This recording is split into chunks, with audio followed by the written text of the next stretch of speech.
Welcome to Cape of Good Hope. In this video, we are going to discuss about von Thunen's agricultural land use theory briefly. In agricultural land use theory, which is given by von Thunen, we can clearly observe the agricultural land use and its utilization in context of Germany. The theory is basically based on a normative approach, and this theory is also called economic rent theory.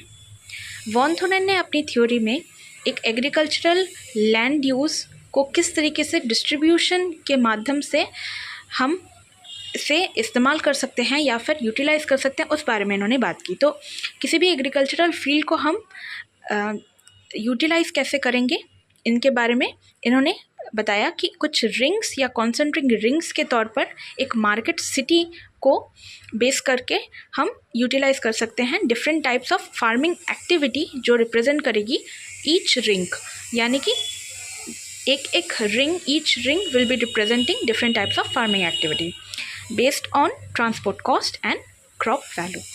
यहाँ पर आपको दिख रहा होगा, बिल्कुल बीचों बीच आपको central city दिख रही होगी और नेविगेबल रिवर के बारे में उन्होंने बताया। एंड देन सबसे फर्स्ट जो रिंग है आफ्टर दी सेंट्रल सिटी वो पेरिशेबल गुड्स के बारे में है, क्योंकि मिल्क प्रोडक्शन या फिर जितने भी मार्केट गार्डनिंग है, इन जो सारी चीज़ें हैं ये पेरिशेबल गुड्स के अंडर आती हैं, जो कि काफ़ी ज़्यादा टाइम तक हम इन्हें स्टोर नहीं कर सकते, तो ये मार्केट के बिल्कुल पास होगा। उसके बाद आता है फायरवुड एंड लिम्बर प्रोडक्शन, क्योंकि ये बहुत ज़्यादा भारी होती हैं तो हम बहुत ज़ोर इन्हें ट्रांसपोर्ट कर नहीं ले जा सकते, इसीलिए ये सेकेंड रिंग पर आ जाएगी। उसके बाद आती है crop farming without fallow and then crop farming with fallow land.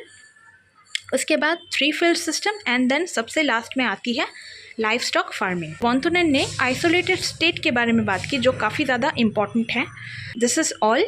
I hope short में आपको समझ में आया होगा कि von Thunen's agricultural theory is talking about the land use of different types of farming activities. I hope the session was useful to all. Thank you so much.